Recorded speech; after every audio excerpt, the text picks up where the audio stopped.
Hey everyone, this past weekend I attended the Ongrid Shootout at Buttonwillow. And this was my first time doing the Ongrid Shootout and my second time at Buttonwillow, so I was super excited.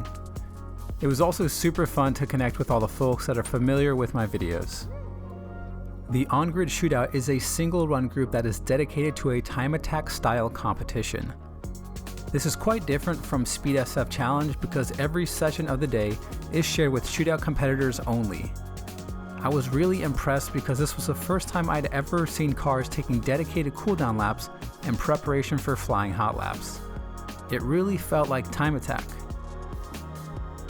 All the drivers had excellent track awareness and were super courteous about not getting in the way of other people that were on their hot laps.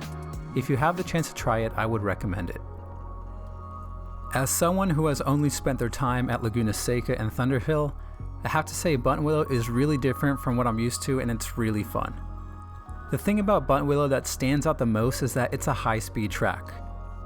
Sure, the front straight at Laguna Seca and Thunderhill is fast, but Buttonwillow has multiple consecutive corners where you're carrying speeds of 80 to 110 miles per hour. I've never felt the sensation of the Honda S2000 getting unstable at high speed until I came to Buttonwillow. It's both exhilarating and terrifying at the same time, and I kinda love it. Anyway, I ended the day in second place with a 2:01.85. I was 3 seconds off the pace of an FK8 Civic Type R, which took first place. Here's that lap.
You may have noticed that there is still some time left in the car.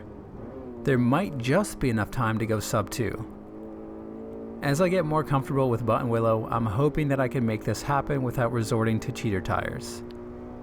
In the last session of the day, I was on a flying lap and within reach of another personal best, but I sent it too hard going into Phil Hill. Until next time.